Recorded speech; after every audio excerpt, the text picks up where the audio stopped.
Hello friends, कैसे हैं आप सभी लोग। दोस्तों, जैसा कि आप लोगों को पता है कि रेलवे की टीचर की जो वैकेंसी आई हुई है उसका लास्ट डेट 6 फरवरी को होने वाला है।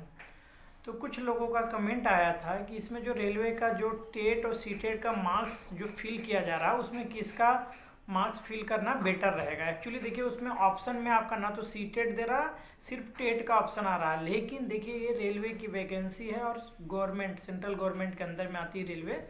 दोस्तों, इसमें आप सीटेट के मार्क्स का डाटा फिल कीजिएगा, ठीक है। पहला कमेंट आया था, उसके बिहाफ पे बता रहा हूँ।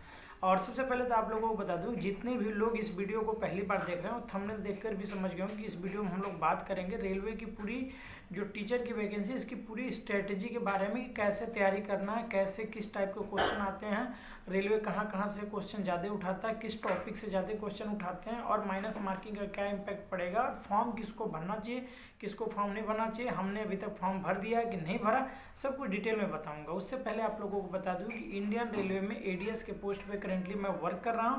इससे पहले रेलवे का एनटीपीसी, लोको पायलट, बहुत सारे एग्जाम का देने का मेरे पास खुद का एक्सपीरियंस है। कुछ कुछ मार्क्स से रेलवे में फाइनल लेवल 5 लेवल 6 पे मेरा सिलेक्शन नहीं हो पाया था। और आप लोगों को बता दूं कि केंद्रीय विद्यालय में 2 साल एज ए कॉन्ट्रेक्चुअल टीचर पढ़ाने का मेरे पास एक्सपीरियंस है। और केंद्रीय विद्यालय में परमानेंट जो टीचर की वैकेंसी आई थी उसमें मेरा रिटेन भी निकल चुका था, इंटरव्यू भी मैं दिया। इंटरव्यू में अब जो भी हुआ मिस्टेक, जिसकी वजह से मेरा सिलेक्शन नहीं हो पाया, तो मैं इंटरव्यू के बारे में बताऊंगा कि इसमें 85/15 का रेशियो क्या है और इंटरव्यू की तैयारी कैसे करनी चाहिए और किसको फॉर्म भरना चाहिए, किसको नहीं भरना चाहिए, सब कुछ डिटेल में बताएंगे। लेकिन उससे पहले आप लोगों को बता दूं कि चैनल पर नए हैं, वीडियो को पहली बार देख रहे हैं, चैनल को सब्सक्राइब कर लीजिएगा, बेल आइकन को प्रेस कर लीजिएगा, ठीक है, जिससे कोई भी मैं वीडियो बनाऊंगा आप तक पहुंच जाएगा। और आप लोगों को सर्टिफिकेट से रिलेटेड कोई भी मतलब जो सेंट्रल कास्ट सर्टिफिकेट कैसे बनता है, SC/ST का सर्टिफिकेट बनता है, जो कुछ भी डाउट होगा वो भी कमेंट कर दीजिएगा, मैं बता दूंगा। तो सबसे पहले तो आप लोगों को सबको पता चल चुका है, जितने लोग तैयारी कर रहे हैं उनको बताने की जरूरत नहीं। 50 नंबर का आपका प्रोफेशनल एबिलिटी आएगा, 10 नंबर का मैथ आएगा, 15 नंबर का रीजनिंग, 15 नंबर जीके जीएस और 10 नंबर का साइंस। 100 क्वेश्चन होंगे, ठीक है। अब आप लोगों को बता दूं कि इसमें नेगेटिव मार्किंग 1/3 होता है। जितने भी टीचिंग एग्जाम होता है ऑलमोस्ट, DSSB को छोड़कर, KBS हो गया, यूपी का हो गया, बिहार का हो गया, राजस्थान, सब जगह जहाँ तक नेगेटिव मार्किंग ना के बराबर रहता है, तो लोगों की आदत हो चुकी होती है नेगेटिव मार्किंग वाले एग्जाम में थोड़ा सा प्रॉब्लम क्रिएट हो जाता है। क्यों? क्योंकि आप नेगेटिव मार्किंग वाले एग्जाम देते नहीं है, सारा क्वेश्चन गलत है, सही है, सब टिक लगाते जाओ, सब बबल्स करते जाओ, जो होगा होगा। लेकिन यहाँ पे आपको लोगों को इस तरीके की तैयारी थोड़ी अच्छे लेवल का करना होगा। दूसरी चीज़ कि वैकेंसी बहुत कम है, वैकेंसी ना के बराबर है, तो कंपटीशन नो डाउट बहुत ज़्यादा हाई होने वाला है। तीसरी चीज़, फॉर्म किसको भरना चाहिए, किसको नहीं भरना चाहिए। अगर आपकी KBS की तैयारी, DSSB की तैयारी अच्छे लेवल पे हो रखी है, पिछली वैकेंसी में कुछ मार्क्स से आपका सिलेक्शन नहीं हो पाया, तो आपको डेफिनेटली फॉर्म भरना चाहिए।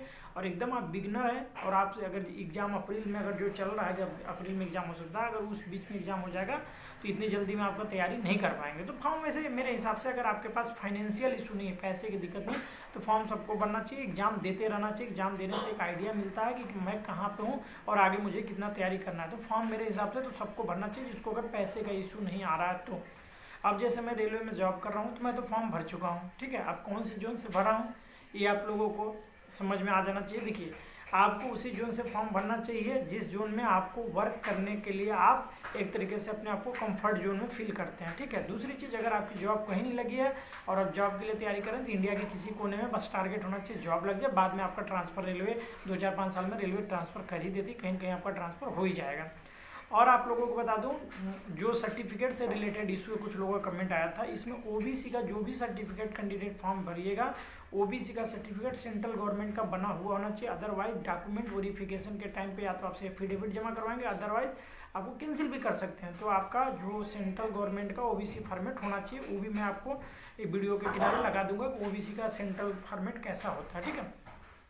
तीसरी चीज़, आप लोगों को एक और बात बताना है दोस्तों कि जो इसकी वैकेंसी है बहुत फास्ट प्रोसेस होगा, क्योंकि वैकेंसी लिमिटेड है। इंटरव्यू का क्या रेशियो होता है, इंटरव्यू में 85/15 का रेशियो है। जनरली अगर आपके रिटर्न एग्जाम में अच्छे खासे मार्क्स आ जाते हैं और इंटरव्यू में आप सेलेक्ट हो जाते हैं, तो उसमें क्या होगा आप लोगों का कि इंटरव्यू पैनल में एक व्हाइट बोर्ड लगा रहता है या ब्लैक बोर्ड लगा रहेगा, 4 या 5 लोग पैनल में मेंबर होंगे। जो मेरा केंद्रीय विद्यालय में हुआ था उसके बिहाफ पे मैं बता रहा हूँ। इसके पहले भी केंद्रीय विद्यालय में एज ए कॉन्ट्रेक्चुअल टीचर के लिए करीब 8 से 10 जगह मेरे पास इंटरव्यू देने का एक्सपीरियंस है, उसी बिहाफ पे बता रहा हूँ कि आपको करेंगे क्या, पैनल में 4 से 5 स्टाफ होंगे, उसमें से एक चेयरमैन पर्सन मतलब मेन हेड बनकर बैठे रहेंगे और आपसे जनरली क्वेश्चन पूछा जाएगा। जो प्राइमरी टीचर के लिए किया जाता है कि आपको वो आपकी सारी एबिलिटी चेक कर लेते हैं, मतलब बच्चों के सामने आपको हंसाना, नाचना, गाना, पूरी बॉडी एक्शन के साथ, बॉडी लैंग्वेज के साथ आपको पढ़ाना। जैसे आपको बोल दें कोई पोएम आप इंग्लिश में पूरी एकदम डांस के साथ बच्चों के साथ फील करके पढ़ाइए, वैसे आपको पढ़ाना होगा। हिंदी पढ़ाना होगा, मैथ का कोई टॉपिक दे देंगे, बोलेंगे इसको प्लेवे मेथड से खिलाते खिलाते आप बच्चों को पढ़ाकर समझाइए। इस तरीके का टॉपिक आप लोगों को देंगे दोस्तों, ठीक है। इस तरीके का आएंगे, लेकिन आपको ध्यान रखना है कि वहाँ पर जैसे केंद्रीय विद्यालय में क्या होता है, ज़्यादातर लोग इंटरव्यू में प्रेशराइज करते हैं कि आप स्पीक इन इंग्लिश। तो रेलवे में भी यही आपका फ्लो फॉलो करेंगे वो लोग कि आप इंग्लिश में ज़्यादा से ज़्यादा बात कीजिए, लेकिन बाईलिंगुअल आना चाहिए आपको, ठीक है।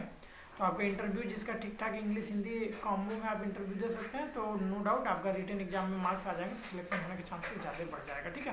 तो इस तरीके इंटरव्यू का प्रोसेस रहा। अब जैसे आप लोगों को बता दूँ कि आप लोगों को तैयारी कैसे करना है, तो जो साइंस, रीजनिंग और मैथ, ये 3 टॉपिक और जीके जैसे आप लोगों को बता दूं कि रेलवे का जितनी भी एनटीपीसी, लोको पायलट और ग्रुप डी का प्रीवियस ईयर का आप बुक परचेज कर लीजिए और सारे क्वेश्चन को लगाते जाइए। आप देख कर आपको समझ में आएगा, रीजनिंग और मैथ और साइंस का क्वेश्चन देख के आपको समझ में आएगा कि रियल में क्वेश्चन का लेवल रहता है। रेलवे के क्वेश्चन के लेवल रियल में थोड़े टफ लेवल के रहते हैं, तो आप उसको प्रैक्टिस करना चालू कर दीजिए। जो आप नॉर्मल टीचिंग एग्जाम देते हैं उसके कंपेरिजन में इसका क्वेश्चन का लेवल रियलिटी में अप रहता है, ठीक है।